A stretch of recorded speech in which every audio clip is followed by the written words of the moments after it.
Hi, this is Scott Somerton from the Guilty Pleasure Cinema, celebrating the movies you're embarrassed to love and showcasing those you might have missed. And you're listening to The Morbidly Made, or something or other.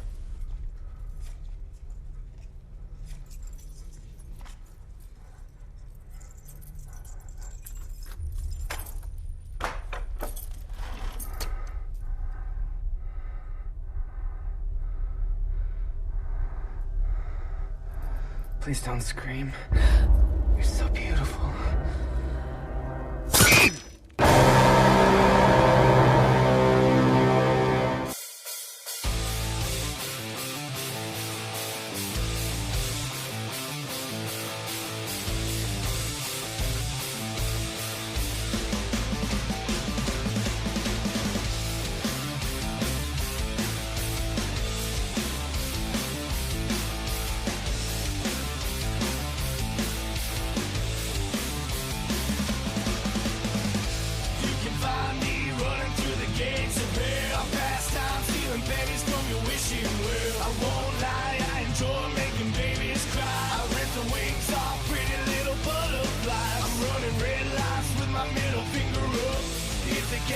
Well, remember. Fuck!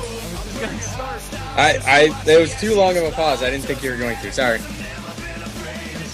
I was gonna say, remember, you're introing it. Oh. Okay. Alright, and we're back, and it's the Morbidly Made. John, I don't know about you, but we have taken... What is going on with us? Like, why have we not been here in so long? It's been 3 weeks, hasn't it? I don't know.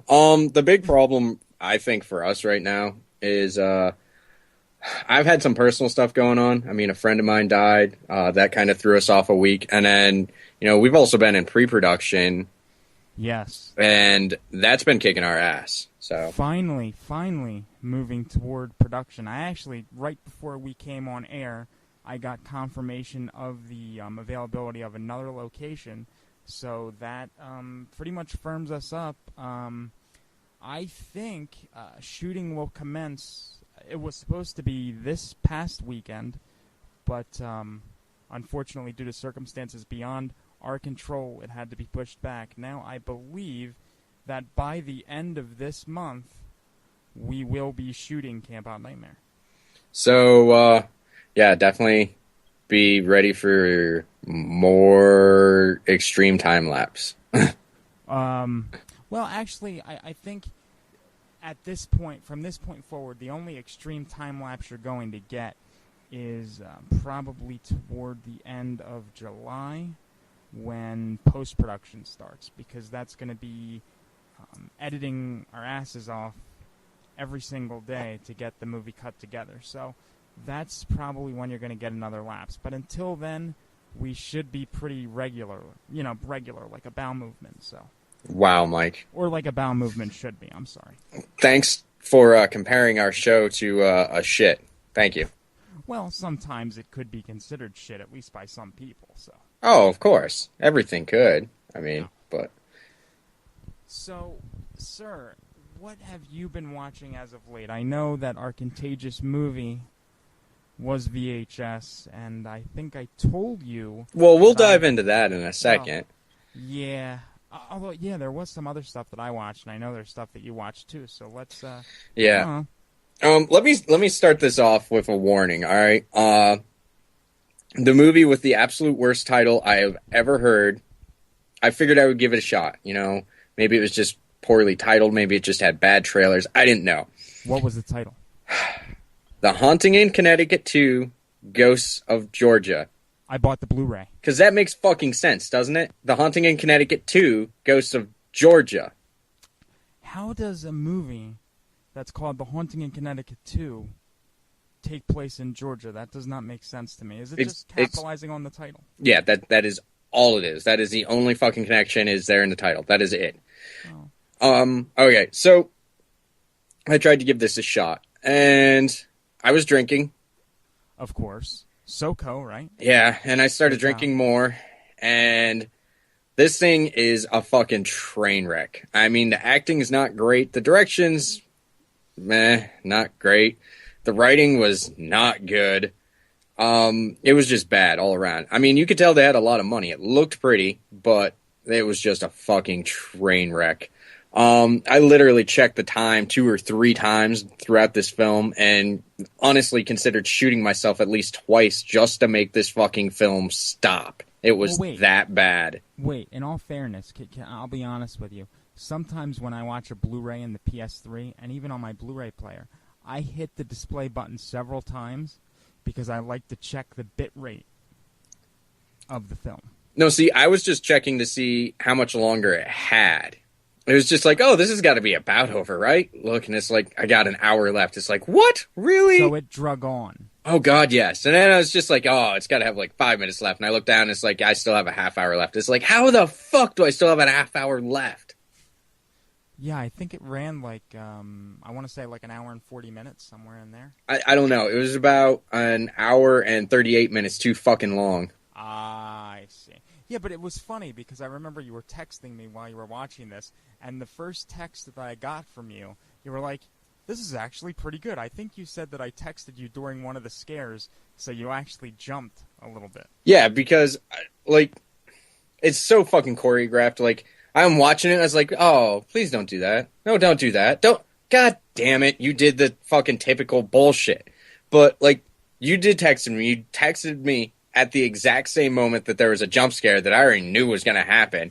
But it was just the fact that, you know, it was about 2 a.m, I had all the lights off, and all of a sudden my iPhone just, I had it on its face down, so the fucking, you know, flash is going off, lighting up the whole room, and it got me just because I was not expecting that. So you scared me more than this movie did. The sad thing is you actually fell for a jump scare. Sir, how old are you? Dude, this movie is fucking bad. God. Anyway, moving on. I watched Gangster Squad. Gangster Squad's pretty good. I wanted to buy that, but I have not bought it as of yet. I tried to rewatch Sinister because so many people gave it good reviews. I didn't even finish it. I got about 20 minutes in. Nothing was changing for me.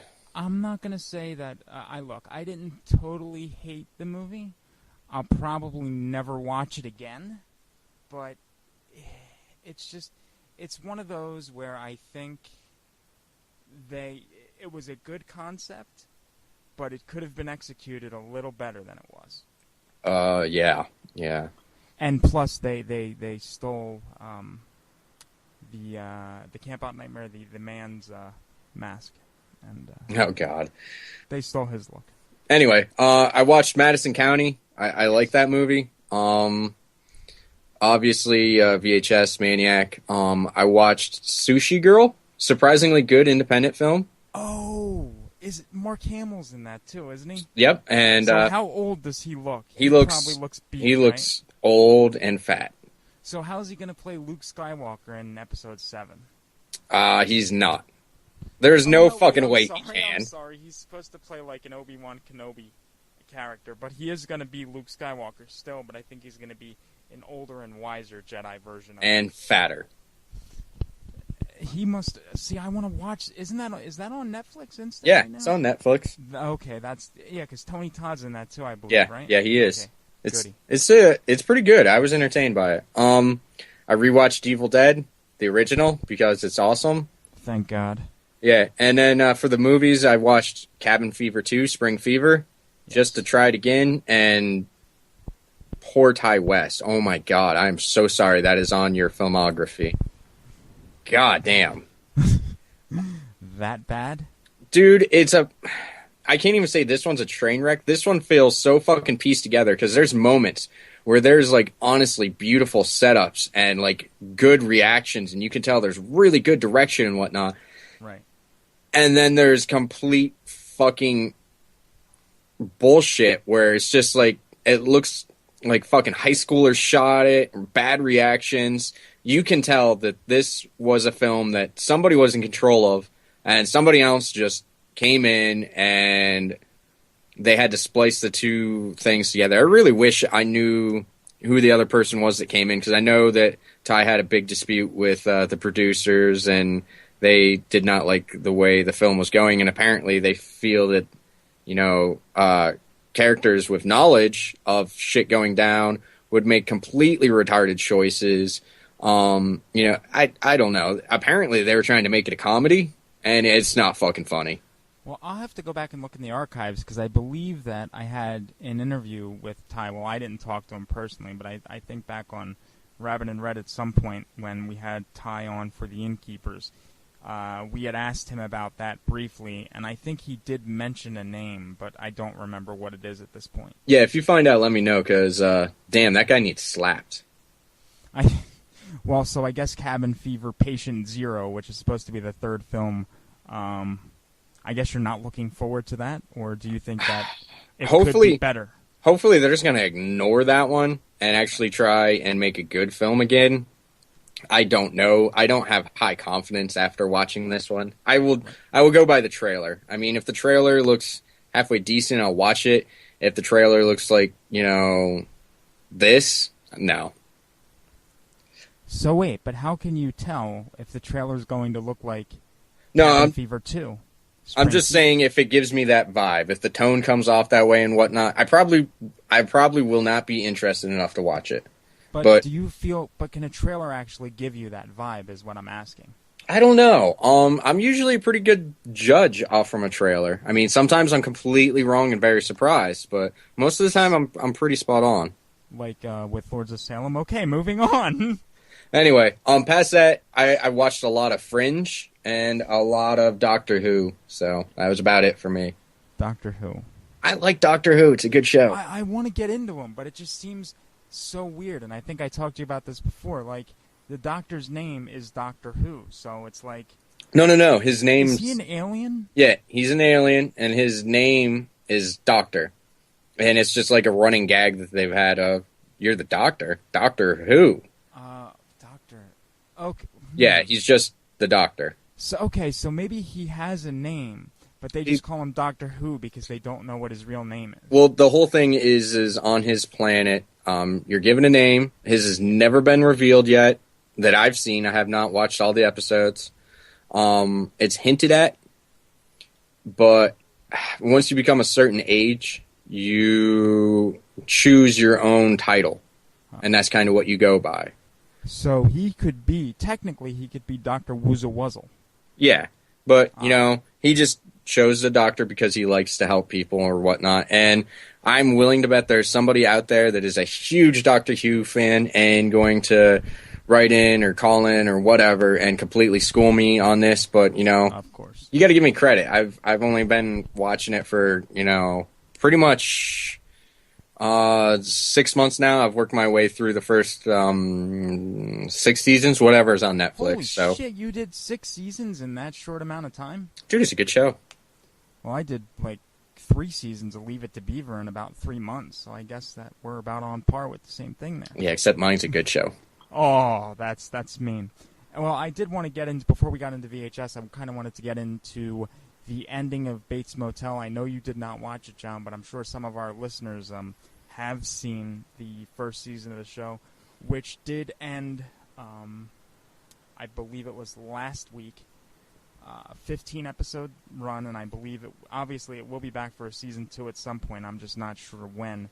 John, I think you're going to dig this show, because I think I told you before I was very skeptical with it in the beginning, but as it carried on, I kind of got over the idea that the house was CGI and all that other stuff. So all the unimportant things that it kind of bothered you at first, you've just grown to accept, and it's compelling enough of a story with good characters that you get past it? Well, yeah, considering the way that they ended it was really kind of like a nice... It ended it on such a note that you're really interested to see where we're going to go from here.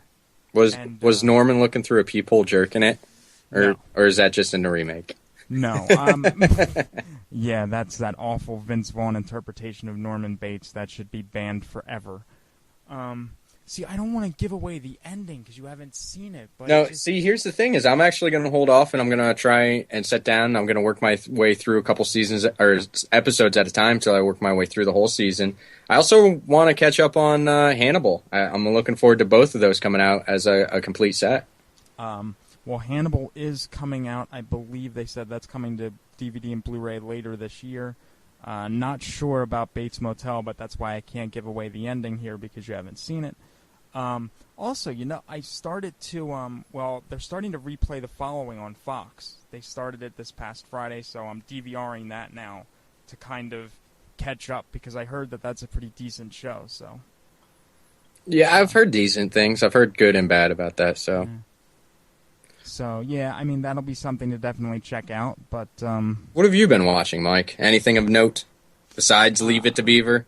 Let's see. I still watch Cheaters. That's a daily ritual almost. The fuck? Yeah, Cheaters, Leave It to Beaver.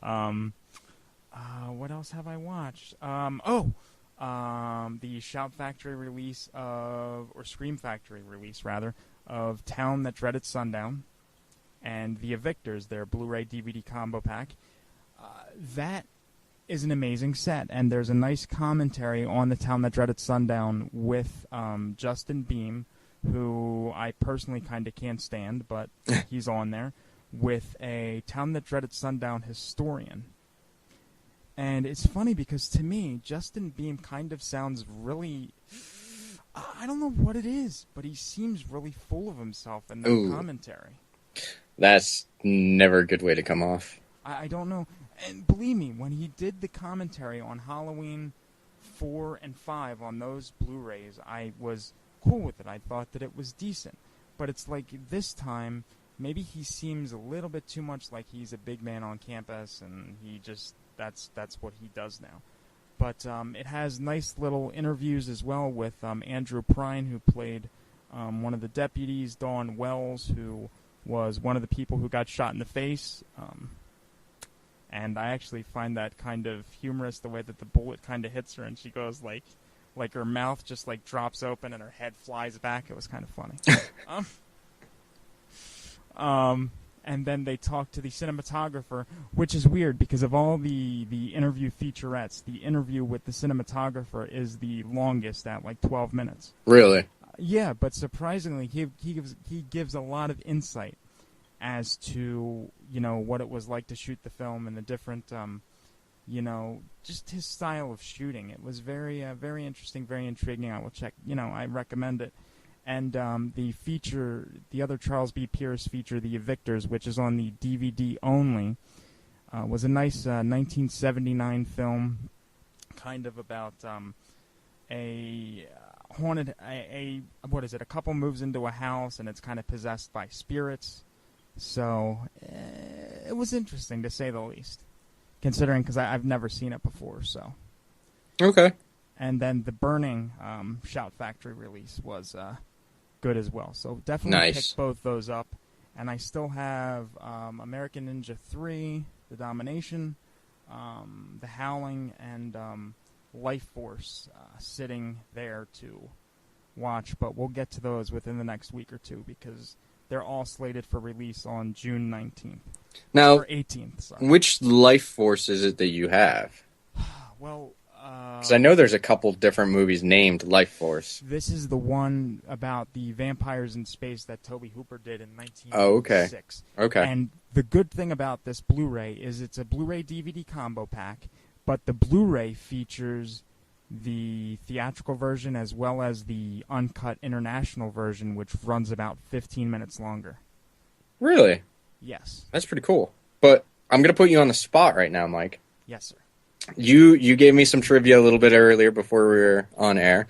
And we can get into that on the news. Yeah, but I got one for you. Now, When I was a kid, early 90s, there was a film on cable called Life Force.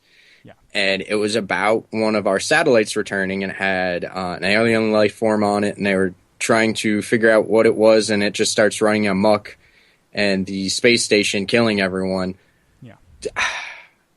What do you know about this film? Because I have not been able to find it. When I'm older now, looking back, trying to find it to rewatch it, I can't fucking find this thing anywhere. Are you sure it was called Life Force? I'm pretty fucking sure.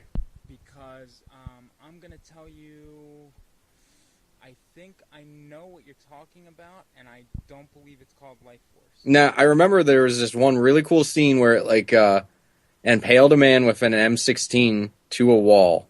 I remember that kill. 'Cause that one stuck with me. I thought that was cool.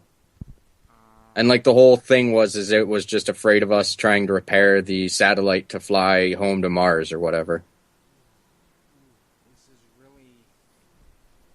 This is really gonna kill me. Hold on, let me just type this one thing and just... Oh! No, I don't know what it is off the top of my head, but I mean, I have names, but I want to make sure that I, know what I'm... Oh no, shoot, that's what it is. Hold on. This is it. Wait, this might be it. Let me see. Come on, buddy. What do you got? Now that you had to cheat. There's a movie that came out in 1980. Do you remember anybody that was in it by chance? Nope, not at all, man. I was like fucking 12. Okay. Well, the only reason I'm saying this is 'cause I know they played this throughout. They played this a lot on like local TV back in the day. It's rated R. It's 88 minutes. And let me see if I can get the storyline up. It says 2 lovers stationed on a remote base in the asteroid fields of Saturn. Nope, wrong.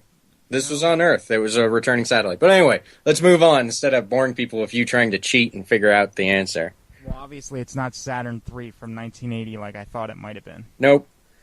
All right, so... I will find out what it is, though. All right. We usually have Contagious Movie of the Week. This time it was the fans' choice, and you guys chose VHS. Unfortunately.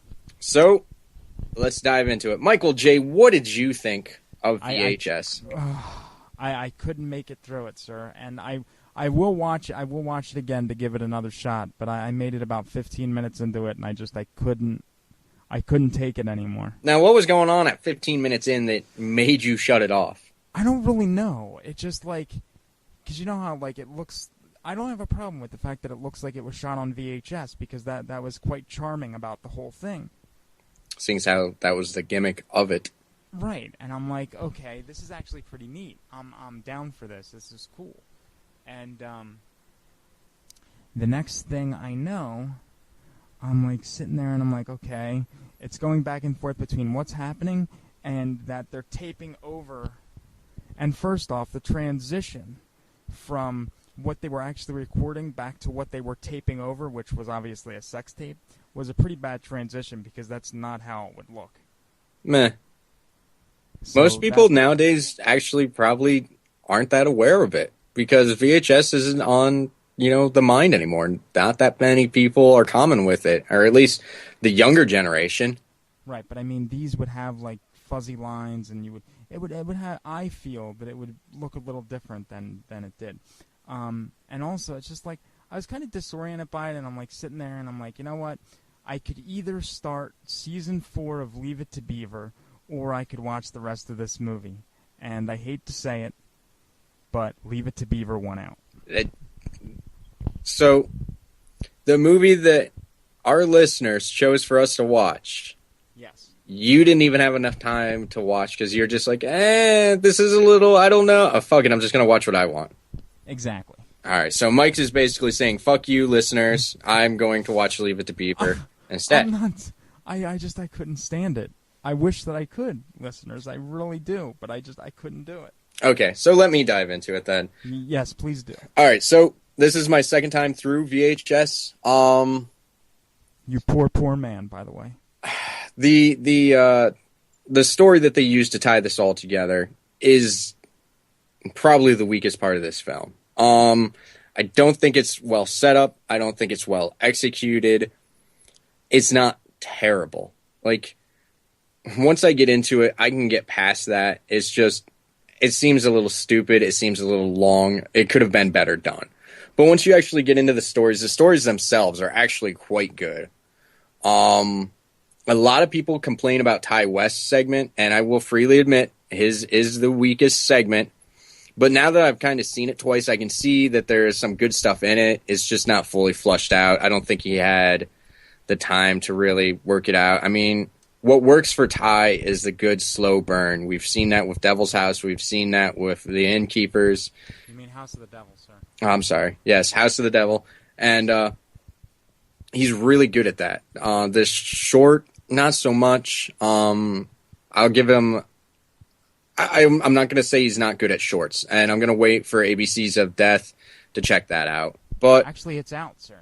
I haven't seen it yet, so I'm just saying I'll wait, to watch that one to get the verdict. But altogether, I actually enjoyed this one. There are some really good parts, and one you actually get the story behind it. That the concept is that the reason it's on VHS now is because these collectors are collecting these terrible, nasty videotapes of things that have happened to people, and instead of them being on the internet where they can easily be tracked or whatever, they're using VHS, because how the fuck are you going to track that?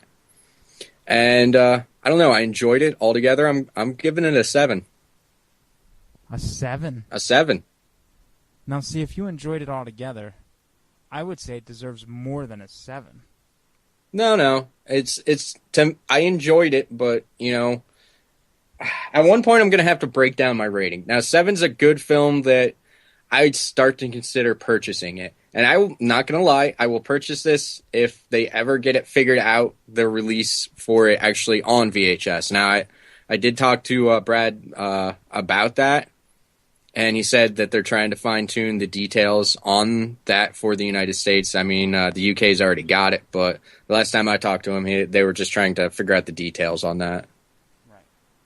But, I mean, when it comes out on VHS, I'm going to buy it on VHS, but I don't know. To me, it's not good enough right now as is to purchase alone, but it's a very good film. It's enjoyable. I have no problem watching it again. So it's just not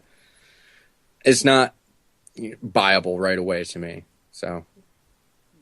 Okay. And by the way, before we go to break, I think I found your movie. Hangar 18 from 1980. I have no idea, Ben. I have an idea that might be okay, well, let's take a quick break. I'll check out the trailer, and when we come back, I can make fun of Mike for being wrong.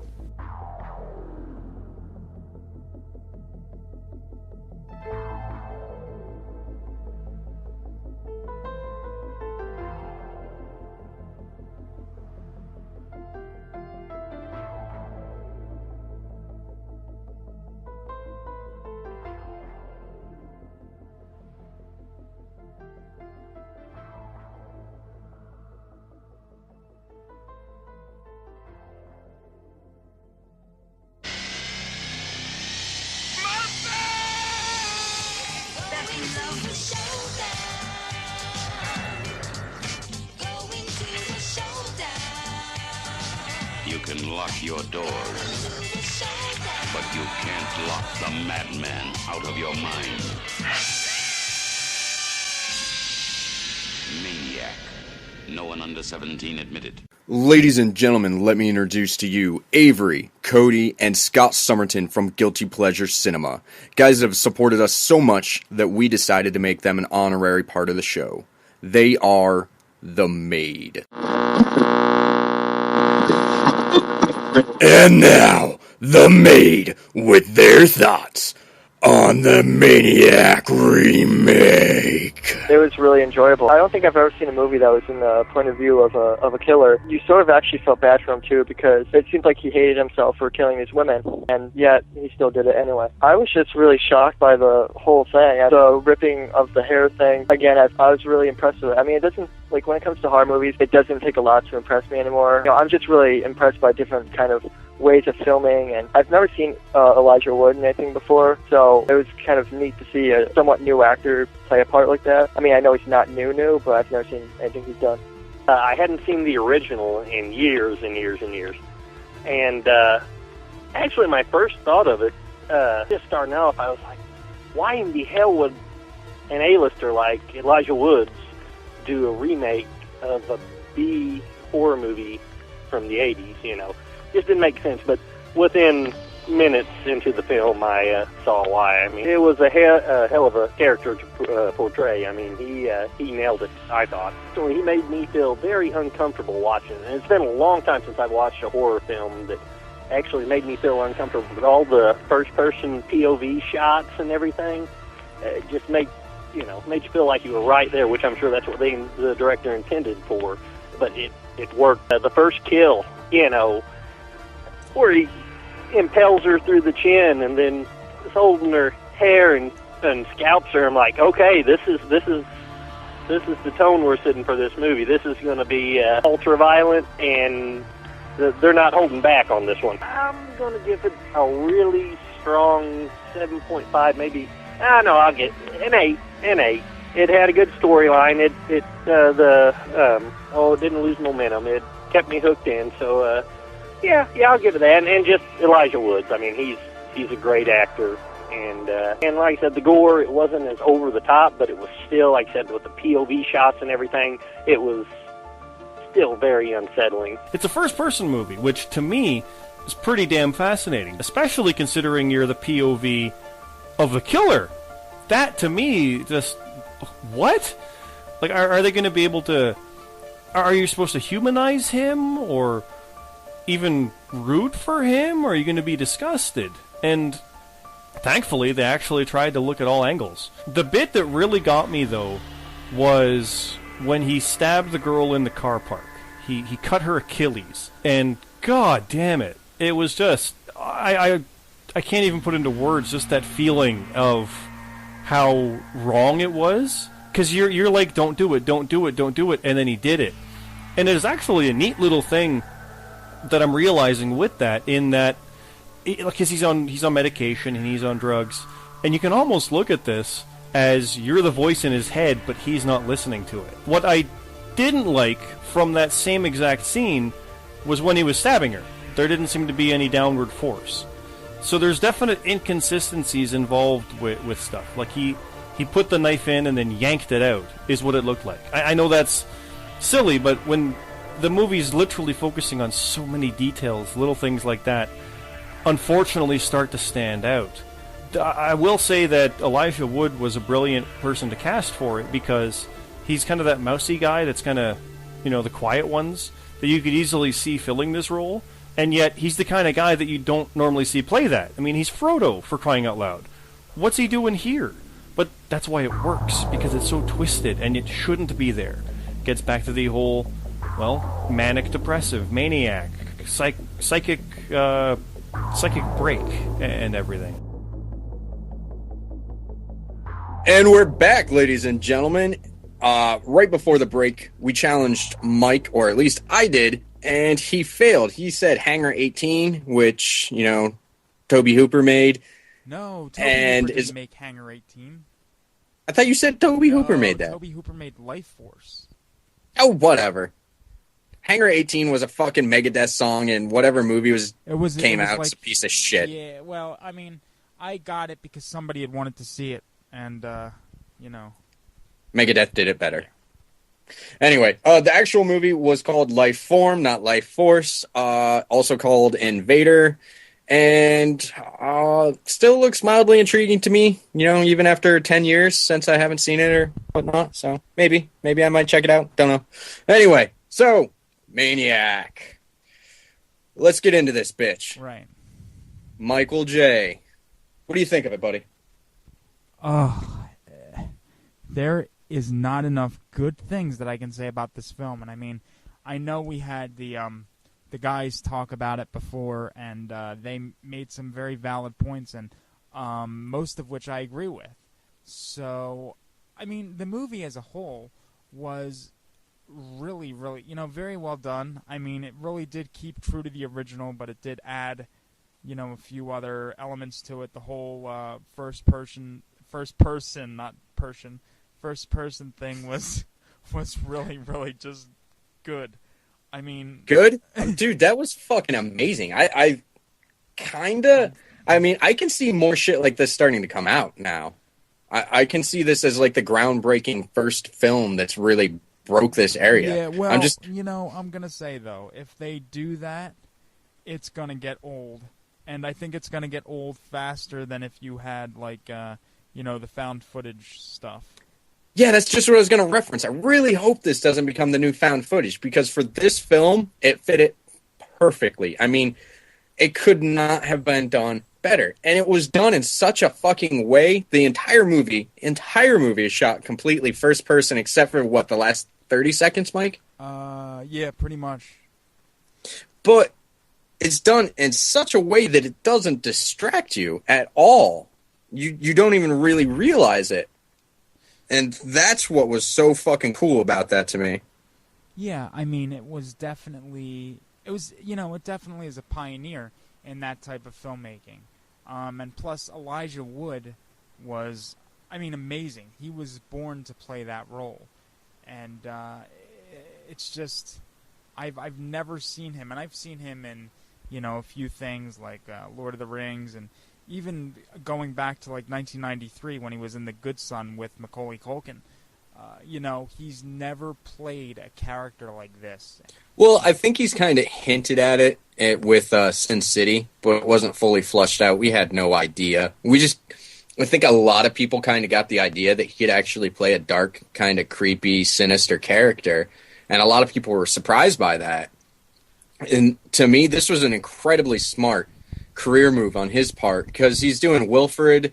He's probably got some more shit going on that I'm unaware of. I know he's got a cameo or something in the Hobbit trilogy, whatever. But this was so smart on his part, because he's, putting a whole new level, kind of redefining what he is capable of. And his range of motion and believability in this is fucking amazing. Right, and you mentioned The Hobbit, and, I'm thinking back to The Lord of the Rings. Those were movies that he shot back to back to back.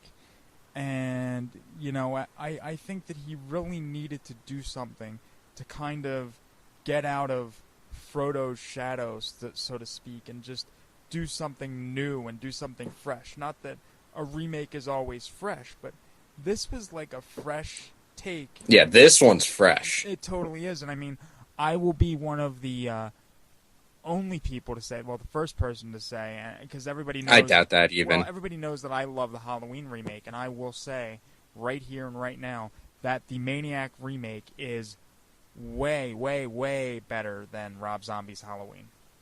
How about Halloween 2? That's a tough one, because Halloween 2 is a work of genius. But you know what?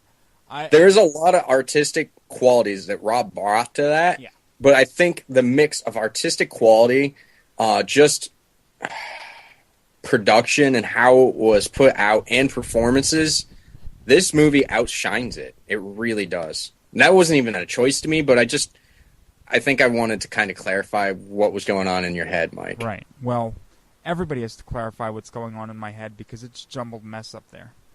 So. Yeah, most of it involves Danielle Harris, too. No. Not at all. No Danielle Harris. Well, some Danielle Harris, but not yeah. totally. I have not seen the entire original. I've seen bits and pieces. How does this really stack up to the original, Mike? Was this on YouTube that you just watched clips? No. I remember being a kid and catching it on IFC. I caught bits and pieces. Like I think it's the beginning with the gunshot blast. I've seen that, which that's fucking cool as shit. But I don't remember seeing the whole film. I don't know if I did, if I just fell asleep. I don't remember seeing the whole thing. So I'm just kind of curious from your aspect, how does this stack up compared? It's been a while since I've seen the original film, but I will say this. The character of Frank still does have mommy issues, and he still does do the whole mannequin thing. I just think, in a way, that, and I think it lends itself to the whole first-person aspect of it. It's just more brutal, and it's more kind of like visceral and go for your throat type of thing. I really thought that whole story between him and Anna was really well done. It was believable. You could get both characters, aspects of it, and, you could relate to both. And it just added this whole kind of heart to the movie, Right, and, and I also hate to say it, but the character was written and acted, so well by Elijah that you didn't, I don't want to say that he was not wrong for, doing what he did and killing as he killed and all that stuff, because he totally was, but you don't you also get that sense of sadness towards him, especially like how he has the flashbacks of his mother doing, having the sex and doing, being the prostitute and all that stuff. It's just, I love that you can actually feel like a range of emotions for this person. Like, one minute you feel that he is just like a complete and utter monster, and then the next minute you see him as this lost soul who deep down has a caring and compassionate side. I mean, it goes as saying, when he goes into Anna's apartment and, he kills that guy and he, the boyfriend or whatever it was, and he like... The gay friend, right. The gay friend. And he pushes him through the door and he's like, I just want to talk. You know what I mean? It's like... See, no, right? I'm going to dispute just a tiny bit, but here's the thing. I do fully agree with you. His performance was utterly amazing. I mean, it was so good that you end up empathizing with him, even though you've seen him do these terrible, terrible things. Right. And you end up fucking forgiving him, or not even really forgiving, but at least forgetting, and actually empathizing with him throughout the movie. But here's where it started to break down, is when he was honestly trying to have this relationship with her, and then she kind of discovered what he'd been doing, who he was. And the gay friend came in, and he ended up having to kill him, and he throws him through the bathroom door where she's got herself barricaded in. Right. And he comes in all nonchalant, walking over the guy's body saying, I just want to talk, I just want to talk. And that right in there is where you really realize his full lack of fucking sanity. That doesn't even faze him, where she's losing her shit over it, and he's just like, what? I just want to talk. I just want to talk. It was just... I mean, it still just, like, kind of floors me when I think about it, that, and it's just... It's weird, because you think, like, there's people like that out there in this world, and it's just... And that's where this one succeeded so much, is it made it believable the entire way. I believed it. There was nothing that I was just like, oh, that's bullshit. I believed every aspect of this, and I was on board. I thought, this is the most realistic depiction of a serial killer I've ever seen. And I've said that to people. I've done research. I've wrote my own short screenplay for a serial killer, and this just, honestly, watching this made me kind of dispute with myself as if that was even worth making after watching this. It was so well done. It's just like, fuck, do I even bother now? This movie takes you on a roller coaster ride, and it does such an amazing job in getting you invested, even though you see these terrible, terrible things happen. And the story was great. Honestly, this is probably one of the top 3 films I've seen this year. Literally, I started watching it and stopped, I want to say probably 15 minutes into it, calling Mike and saying, we got to do something with this. This thing is fucking fantastic. And it stuck with me. I've seen it probably 3 times now. I fucking love this movie. I really do.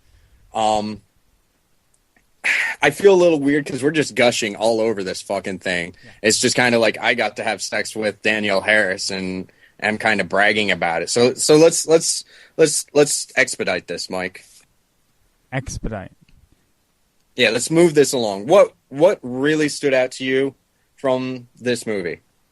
Just the movie in and of itself, I think, was just an amazing piece of cinematic art. And I mean, the thing is, it didn't feel to me like just a straight up horror film. There was scenes of like great artistry. I mean, the way that some of the shots happen, and even some of the kills. I hate to say it, the way that he scalped the victims. I mean, he did it almost with kind of precision, and it was just like I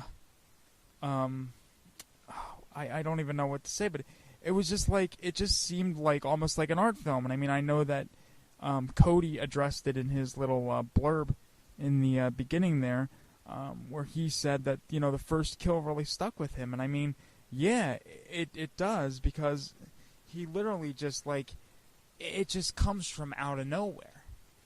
Like, she's just looking dead into the camera, and then all of a sudden, the knife goes through the chin. Yeah. That one was really, really good. That one stuck with me a lot, but I have to say the one that stuck with me the most, and this isn't the thing that stuck out the most to me in the film, but this is probably my favorite death in it, was his death. You like that whole thing where it's like everybody's kind of like there, and they're like... Oh my God, was that good. That was so good. It was definitely one of those that was just... That is easily one of the most impactful deaths I've seen. And I'm not saying, like, emotionally impactful. I'm saying you're going to watch this and be like, holy shit, you are not going to fucking forget that death. You know, it's one of those where I got to tell you, it's almost like... you know, in a lot of these things, when they end, you'd think that you'd get like some sort of a cop-out death, you know, where maybe all of a sudden the demons in his head just drive him insane so much that he just takes a gun, sticks it in his mouth, or puts it to his head and pulls the trigger. But no, in this one you get something completely different, where it's like the demons in his mind are attacking him, and it just... Yeah, you get to see his psychosis fucking go nuts, right. And it was eye candy. This is a mental health worker's dream, this film right here. Yeah, this would actually be probably pretty entertaining to show to a bunch of psychology students. I really would. I say we arrange a screening. What do you think? I'm down. All right. But, Michael J., the time has come. You must cast your vote. I have no idea why I'm talking like I'm on fucking Survivor. But, what do you rate this motherfucker? Are you calling me a motherfucker or the movie the motherfucker? I'm just using it as an adjective. Oh, okay. All right. So, whatever you want to put it towards. All right, so it's describing me. All right, so I will rate the film a 9.75 out of 10. There's no quarters here. No, it's 9 3/4, 9.75. No. I agreed before on halves. We can do halves, not quarters. Are you sure? Because I really like the 9.75. I know. You can give it 9.5, or you can give it 10. All right, I'll round it up then to a 10 if I have to. Okay, you're gonna give it a 10. This one's actually a really hard one for me. I mean, I fucking really liked it. If you give it anything less than a 9, I will be very upset. See, here's the thing, all right? I'm going to give it actually a 9, like Mike said. Okay, good. Well, here's the thing. It is kind of like, you know, a little disclaimer that goes along with it. Okay. This is a 9 in my book. I fucking love it. It is completely and utterly amazing.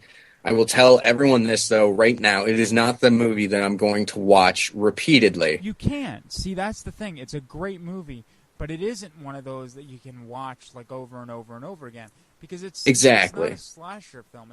It's a very dark and disturbing film, and it's one of those that, you know, it's very impactful.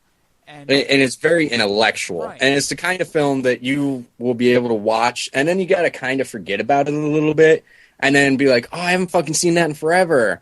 I thought that was really good. And then you'll put it back in, and you'll be like, holy shit, I fucking forgot how amazing that was. Right, exactly. That is the kind of film this one is. Exactly. And exactly, you can't watch it every day. You can't even watch it.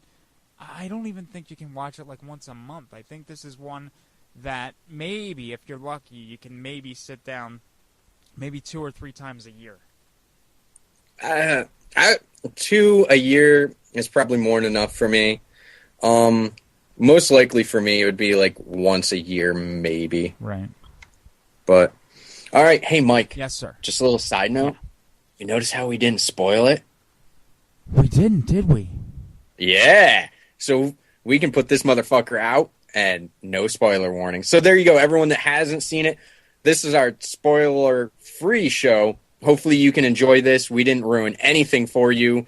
I mean, it's a fucking horror film. Of course the guy's going to die. So if you're going in thinking that's not going to happen, well, fuck you. Besides, it's a dream within a dream within a dream within a go fuck yourself anyway. Yeah.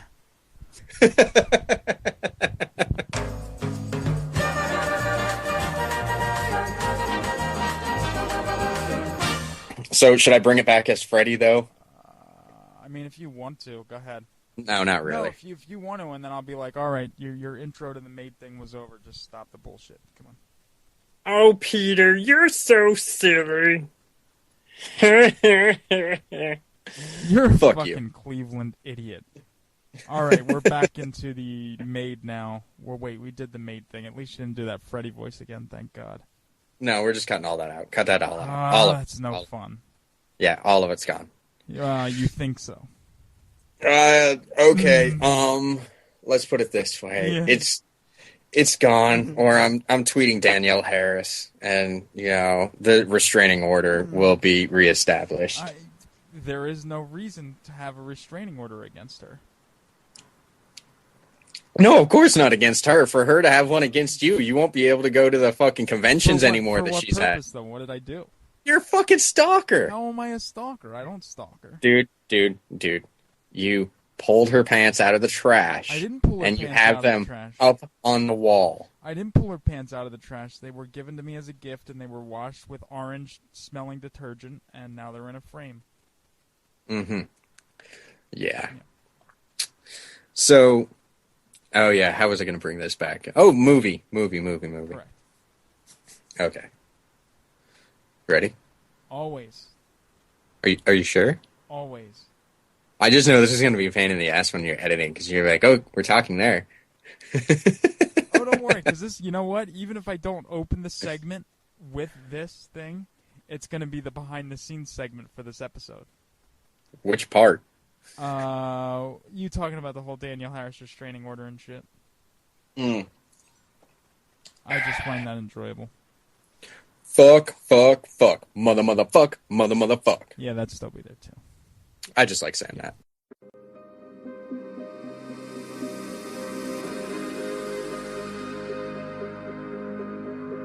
Intro it. Start it up, Dave. All right, and we're back once again with Michael J. ready to spew out some fucking horror news. What you got for us, Mike? Well, you should have said that we have something really big to start it off. We don't. It's huge. Oh, yeah. When's Hatchet 3 getting a DVD release? Well, I love Hatchet 3, but who cares about that? Well, no, actually, I do. I do, too, because I'll we can't talk about that yet because we were told by the studio not to talk about it till... I know. We promised Adam we wouldn't talk about it. Go. Yeah, so, all right. News time. Well, no, Hatchet 3, I think, is going to come out in August, but that's all I can say about that. No, the bigger news story of the day... I believe everyone knows a few days ago, maybe it was like a day or two ago, it was announced that Anchor Bay will be releasing a Halloween 35th anniversary edition. And on this film, because everybody has the 2000 and whenever the 25th anniversary thing was released, I believe it was 2003 was when the 25th anniversary was released, and that ported over the commentary from the 1985 Laserdisc that featured John Carpenter, Jamie Lee Curtis, and Deborah Hill. And yeah, I didn't buy it. I did. And it was also included on the 2008 Blu-ray release. And here's the thing. We all know that wasn't a real commentary. It was just interview excerpts and things like that were just spliced together. But they were not in the room together watching the movie. So now for the 35th anniversary edition, it's been revealed, and it is accurate, that there will be a new commentary track released with Jamie Lee Curtis and John Carpenter together. So I think that will be interesting, and as I told John before we started recording, that I will be listening only to see if Jamie Lee Curtis mentions Donald Pleasance. And dude, I don't give a shit about that. I will. This intrigues me. I will purchase this to hear that commentary, though. Will you have a Blu-ray player by that point, do you think, sir? God, I hope so. Yes. But see, that's not what intrigues me. I decided to go to Blu-ray.com because I get all my Blu-ray news from there, and I get release date info and all that stuff, pre-order info, all that good stuff. And it just so happens that they already posted a cover on Blu-ray.com for the Halloween 35th Anniversary Edition. And it honestly looks like a pretty sweet cover. Don't agree with the name placement above the title, but that's beside the point. Now, on. Are you just disputing that because Donald isn't top billing? He's in the middle. He's in between Jamie Lee Curtis and PJ Souls. Well, that's because he isn't the star. Jamie is. No, she's not. Yeah, she is. She is not. And second, that wrinkled old man almost dragged that fucking movie down. I'm sorry. Go ahead. And secondly, PJ Souls' name should not even be on that cover. Charles Cypher should, who played Sheriff Brockett. Yes, whatever. Yes. I'm not arguing this. Now, here's something that you have to realize.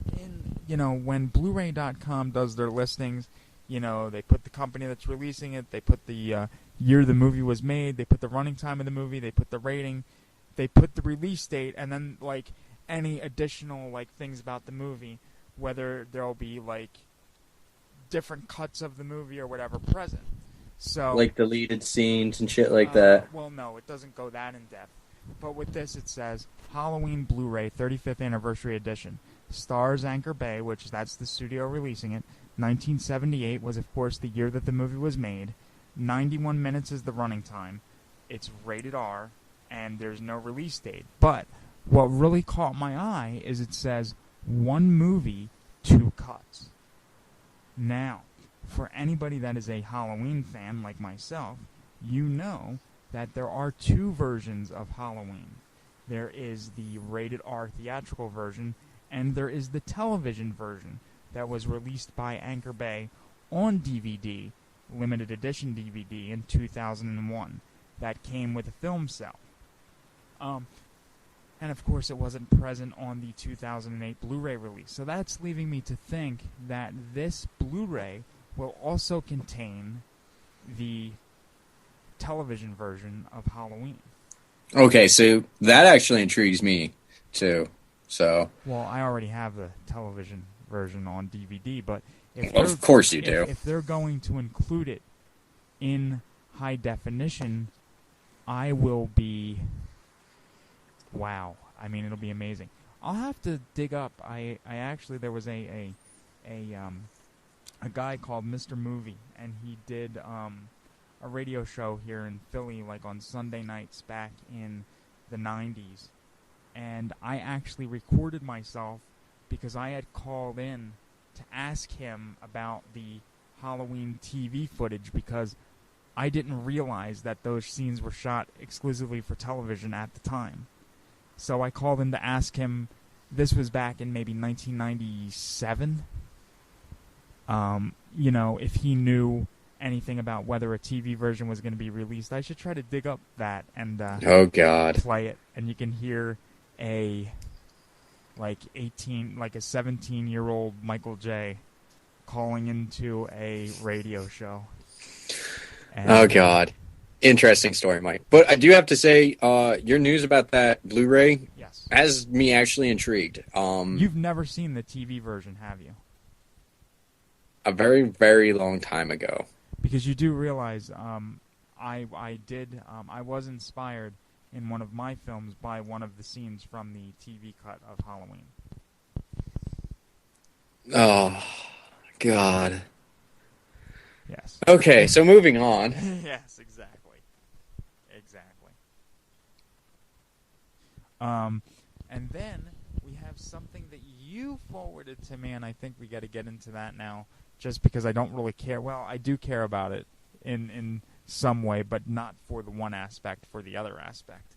So, let me just open that up. And it says that Warner Brothers is adapting the Archie comic book series into a movie in the vein of Evil Dead with zombies. And I care about it not for the Evil Dead with zombies, because, I mean, I like the Evil Dead. I don't really care about zombies anymore. I think the zombies are pretty much dead. The zombie genre is dead in my mind. But I do love Archie. And I used to watch the Archie cartoon when it aired every Saturday morning on NBC. I loved it. Wow. I never watched it. I don't give a shit about Archie. Dude, you're missing out. But the whole fact that... Jughead was fucking amazing. Anyway, but the whole fact that they're putting these classic characters into an Evil Dead type situation, that intrigues me. And I will definitely check this out depending on how shitty the trailer looks. I mean, if it looks like if it looks like Uwe Boll's assistant made it, I'm not watching it, obviously. I But don't know if they should do live action. I think it should be animated. I don't know. It could be really interesting to see, a live action version of this with them trying to get characters that look close to it. The thing is, you've never seen, you've never seen the animated show, and I'm just saying that I think it'll work better animated as opposed to being live action. Either way, it could turn out to be pretty entertaining. Hopefully, there's lots of blood and gore. No, that's not Archie. Archie's, Well, it's does gonna Archie be kids, get it's gonna put be in a kid-friendly. fucking It's situation gotta be. with zombies and shit like that? Well, I say if they do it, they make it a PG version for the kiddies to see. No, Make it a fuck family that. They're film. saying they cannot say Evil Dead and fucking zombies and shit like that and then have it be You PG. can That shit make- doesn't fucking You work. can make a family version of it, and it would still be good. No, fuck I you. know you can. No. Okay, you can, and it'll fucking suck. No, but dude, nobody no, it wants won't. that. It'll be a family Nobody film. wants that. Dude, we don't here because look at it this way. We don't have a family film that's zombie oriented. I think you really need that to get the kids involved. Have you ever seen Paranorman? I've wanted to see it, but I have not seen it yet. Yeah. Well, then see with that's exactly it. Then with the success of Paranorman, then that just shows you that they can do this. But that is not the right way to go about this because they're not bringing anything original. It's replacing Scooby-Doo with Archie. No, but it is original. But because if it's you Archie. take those classic characters and you actually put them into an Evil Dead type situation where it is bloody and gory, and you see how those characters interact in that situation, that's different. That's unique. That is something I would look forward to seeing. But see, you don't know that they're classic characters because you never watched the cartoon. I know they fucking exist. Well, sometimes that just ain't enough. You can tell me if it's authentic or not. It won't be. If How about they that? go, it won't be if they go this route. Let's just say that. So you're saying Archie's such a bitch that in that situation he wouldn't be able to kill one of his friends if they were going to fucking eat him? No, you don't do that. That destroys everything that Archie stands for. Well, sometimes Archie's got a nut up or shut up. Well, if you put it that way, then it's going to suck. But moving on. I'm telling you, that's the way to do it. No. Moving on. News also broke that Warner Brothers is going to, or it's rumored, that they're going to be releasing a Blu-ray box set in time for Christmas that will feature all 12 Friday the 13th films on Blu-ray. And I think this is going to happen because I did check on Amazon, and as of January... Warner Brothers? Warner Brothers got the rights to release the franchise on home. I thought it was Paramount. Well, see, we're going to get into that in a little bit in a second here. But I do think that this Warner Brothers box set will happen. Oh, no, you're because right. Shit. I read that a couple days ago. Right. They've already released the first 3.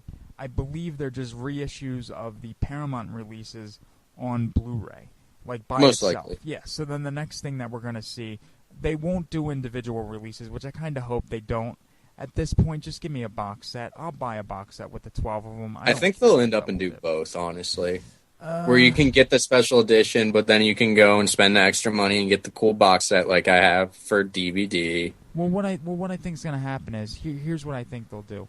I think they'll give us a box set with all 12 of them first, and then maybe 6 or 7 months down the line, they'll release 4 through 8 separately on Blu-ray. But I'll just buy the box set with all 12, 4 through the remake on Blu-ray, and then, But I'll just buy the box set in the beginning with the 12 of them and just be done with it. I mean, if there's enough special features to actually intrigue me, or the box is badass enough, I will too. Except whoever wants Jason 10 can have it. Just keep it. You need to. First of all, Jason X is a great film. No, I would prefer to forget that happened. No, that my box set was just made with this weird extra space is what I would prefer. See, that's idiotic. But No, it didn't happen. That did not happen. It was a great film, and the virtual Crystal Lake was visually stunning. Come on, really? Yeah. Kane Hodder guest stars on Andromeda. Fuck that. What's Andromeda?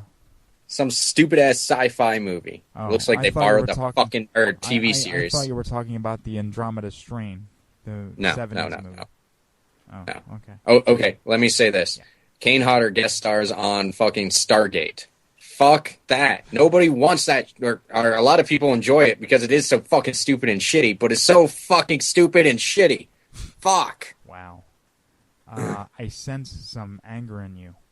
Yeah, when we were talking about the shitty Jason movies, that one is fucking worse than 5. A guy that normally fucking does close-ups of cock can shoot a better fucking movie than that. No. Jason Takes Manhattan is worse than 5. No. This one is the fucking king of the shit pile. No. Not at all. That is not the king of the shit pile. It is. It's so fucking bad. No. It's visually... It's ahead of its time with graphics. I mean, literally it is ahead of its time because it jumps to 2455. Dude, we'll all be dead by that time. Do you really want me to dignify that? I don't know if you want to. No, not really. Let's just move on. Okay. I'm trying to even ignore we had that conversation. Jason 10 sucks. Wow. Well, to each his own, but I think you're crazy. And then in the other piece of news, it's that Paramount finally got the rights back. I mean, the full rights back to the franchise, which that kind of confused me because the day before, was the Warner Brother news. Whole Warner Brother news where they were going to release that 12-movie box set. But then now Paramount apparently has the rights back to make another film because I guess what happened was Warner Brothers was making this movie. It's a Christopher Nolan movie called Interstellar, which I believe is in pre-production. And Christopher Nolan movies cost a shit ton of money to make. Oh, yeah. So I don't think, and don't quote me because I'm not sure if I'm getting it exactly right, but basically Warner Brothers wanted a production partner for that because they didn't want to have to dump in all the money for it themselves. So they went to Paramount, and to get Paramount on board, they had to make some concessions with 2 of Paramount's big franchises. Number 1 is South Park, because Warner Brothers had some of the rights to that show, so they went to Paramount. The full South Park rights went to Paramount so they can make another South Park movie. And then also the rights to the Friday franchise went to Paramount. So the next Friday the 13th movie will be released by Paramount alone. And they have 5 years to work, to release another movie in both franchises, or else, the rights revert back to Warner again. I really doubt it's going to even take that long. I say we're going to see probably a new Friday within 2 years tops. I'll tell you what I think. I think we're going to see 5 more Fridays in 5 years, because I think they're going to go back to the way that it worked in the 80s, and they're going to release 1 a year. The only way that will work, and I'm telling you, is the first one's going to have to fucking hit, and it's going to have to hit hard in the box office and have some legs, or they're all going to be straight to DVD. And we know how they can do that, don't we, John? Yeah. It's very simple. Yes. You bring in some very good writers, a fucking talented, driven director. Why I think that Damian Shannon, while I liked Freddy vs. Jason, I don't think Shannon and Swift handled the remake as well as they could have. So I think maybe agree. We should take that job. Yeah, fuck that. You don't think that us together could write a good Friday the 13th film? Oh, we could. We just never get the job. I think we could. I think we will. We're gonna work on that. Yeah, no.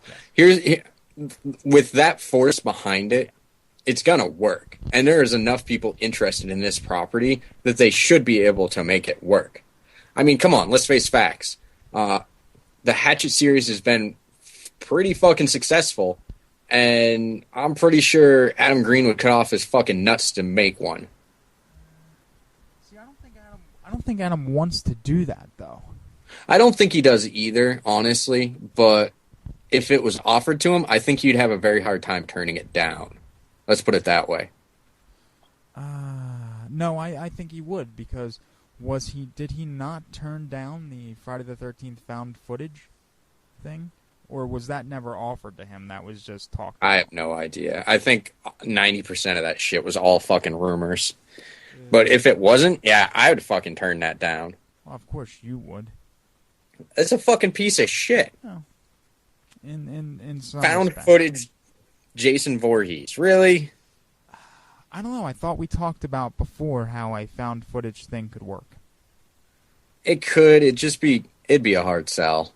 And you'd have so many naysayers right off the bat that it'd be a fucking hard sell. But, you see, you gotta look at it this way, too. Another big factor in whether or not a Friday sequel will work and hit strong at the box office is who is going to play Jason. And I'm telling you right now... There's only one clear and logical choice. Yeah, Kane Hodder. Derek Mears. Nope, Kane Hodder. He deserves to come back, and I'll tell you what, now that the rights are back at Paramount, I think we can get the people that have brains in their heads, because, look, Paramount made the first 8 films, which are arguably the best of the 12. Even, don't get me wrong, I love Jason Goes to Hell and Jason X and Freddy vs. Jason, and the remake is a decent movie. It's just not a good Friday the 13th movie. But, it's decent. Right. But Paramount started the franchise. They made 8 great films, 2 of which starred Kane Hodder, and, 2 of which on the New Line side starred Kane Hodder. So obviously, that is the even though Mears was great, Kane is the one who deserves to come back and play that part. He's only 58 years old. He can do it. Only 58 years old. Here's the thing with that, Mike.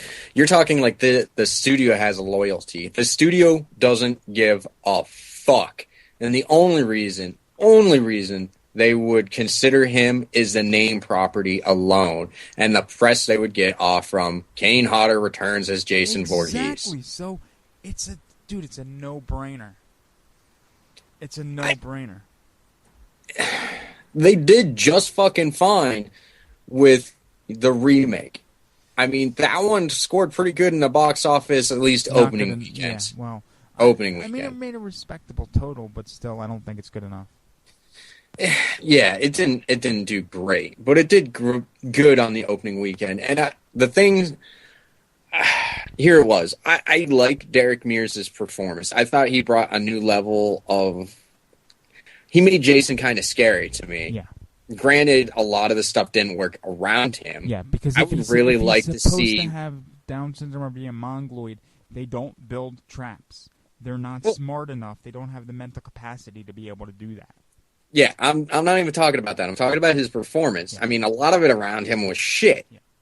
I would like to see what he could do without a shitty script and, with the director that's fully behind that. I think that could be really entertaining. We've already seen what Kane can bring to it, and we've seen it 4 fucking times and Kane's 3 more if you want to count fucking, Hatchet. Kane's not done, though. I think he has a lot more life to bring the character. But you know what? Let's not turn this into a Kane Hodder Derek Mears debate, because we know we'll just go back and forth debating each other, and I think in the end I'll win out, because I'll just argue it so much that you'll just give in because you just can't deal with it anymore and you want to get on with your life. So, well, the plain and simple fact is that Kane Hodder's going to drop dead in a fucking hockey mask. I mean, do we really want to see that on film as a deleted fucking scene? I would have it no other way. I want Kane to be buried with that hockey mask.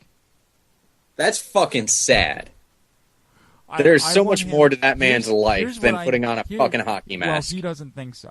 Here's what I want to have happen to Kane. This is what I want to see in the casket. Okay? I want him to have the hockey mask on, and then I want you to be able to turn the corpse on its stomach so you can see the Part 7 makeup where his spine and stuff is exposed. And then I want you to be able to lift the mask up and see the 7 makeup of his face. Dude, what the fuck is wrong with you? I'm just saying, that's what I think would be great. And he what should the lie. Fuck. We're moving on, because that... He should actually Oh my god, that is state. offensive. He should lie in state for about a week so fans from all over the world can come and pay their final respects. That's offensive. Oh my god. You think so? Oh my god. Well, we are the Morbidly Made. Moving on. Moving on. Oh my god, Mike.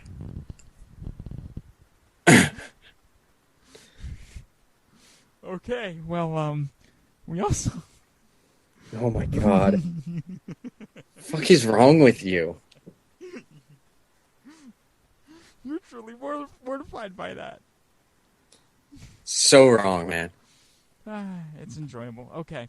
Moving on, we also have some great releases from Scream Factory coming up. I don't want to say Shout Factory because it is the Scream Factory breakdown of the company. We have Psycho 2 and 3 coming to Blu-ray in special editions. That's obviously part of their deal with Universal to release Universal catalog titles on the format. No features have been released, and they're looking to release the key art reveal, or the key art, in a few weeks. So I'm looking forward to that. They probably will release, use the original theatrical art, like the poster. So usually the Blu-rays for those, and the DVDs for that matter, are reversible covers where they have newly commissioned artwork on one side and then you flip it and it's the original theatrical artwork. And for most of my discs I have from them, I flip it and use the original theatrical artwork because a lot of the times with the DVD releases of the past, the original artwork is lost in the shuffle. So I don't know. I really like a lot of the original artwork that they're putting out there, and I'm really hoping they come up with some cool features for this. I'm sure there's going to be some commentary, but my question is, will the audio be DTS Master Audio 5.1, or will we get the DTS 2.0 tracks? Because a lot of the Scream Factory releases, while the video is excellent and the features on most of them are just amazing, you still have that issue where the audio is just, a lot of the times, it leaves a little more to be desired, only because I wish, like with The Burning, I wish that they would have had a 5.1 track on that, like a surround track on that, but instead we get the 2.0, which is fine, but I just want a little bit more would be nice. To surround me, So I'm kind of hoping that they correct that. So we have those two titles, the Psycho 2 and 3, are coming out on September 24th, as well as John Carpenter's Prince of Darkness. Fuck yes.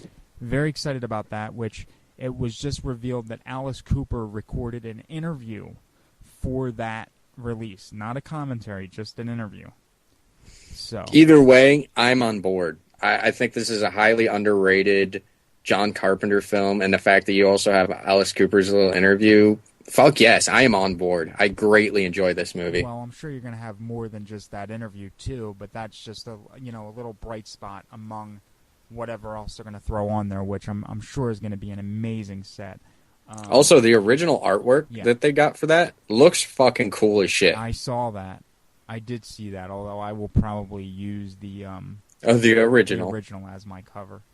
And then also you have the Fog will be coming out in July, and later in the there's so much other stuff coming out. I know in August they have a double feature of Schizoid and X-Ray, I believe. I've never seen either of these, but no, never. I'd really be into checking those out. There's another double feature coming out with Crawl Space and something else, but I can't remember exactly what it is. That means it's impactful. You can't even remember it, so fucking moving on. Who gives a shit? I wanted to see Crawl Space. Actually, coming up, probably not the next show, but the show after that, I'll have reviews of the Scream Factory Howling Blu-ray, and also the Blu-ray of Tobe Hooper's Life Force, which we talked about earlier in the show, and I was obviously wrong with that title. Yeah, you were. The Howling Blu-ray actually has, I believe, I don't have it right next to me, but I believe it comes out on the 18th of this month, along with Life Force. But it has a commentary, I believe, with Joe Dante, the director, and Dee Wallace. Really? Yeah, and Dee Wallace is on that commentary as well. Nice. Well, we also completely forgot to mention that the Friday the 13th sequels are back on Netflix. Yes, Friday 3. See, I don't understand why they did 3 through 8. Why didn't they do 4 through 8 since 1 through I don't 3 are know. on Blu-ray already? I don't know, buddy. But you have that option now, and you know, who doesn't appreciate that? of course, not everybody appreciates that, you know. Yeah. And they're in HD, so I'm wondering now because I've had Friday 6 and 7 that I recorded from HDNet Movies on my DVR since January 3rd, 2009. So I'm wondering now if I should just delete those from the DVR because I'm hoping that they leave, you know, them up there until the Blu-rays are released, or if I should just leave them on the DVR just in case they take them down again. What do you think? I say delete them. You think? Yeah, because, you know, regardless, you're going to have this option on Netflix for a while, and when that goes away, you should have the Blu-ray option. You think? I think. Yeah, I guess it's time to just after... Dude, it's been over 4 years that they've clogged up my DVR. Yeah. Time to get rid of them, buddy. I guess it's time to say goodbye. Yeah. Anyway, do you have any more news for us, buddy? I mean, with that, I was going to say, I guess it's time for us to say goodbye, but... No, it's not. Oh, yeah, the Big Hatchet 3 show. Yeah. It'll be the Big Hatchet 3 show, which kicks off our Back to Camp special. This month will be all back to camp. Well, we're kicking it off with into July by now, sir. Well, probably. But either way, next week will be our big Hatchet 3 show for Hatchet 3's release, and will be followed up by Back to Camp. So stay tuned for that, motherfuckers. That's right, and I guess aside from that, we will see you all next week. Thanks for listening, and we'll see you on the flip side. Later.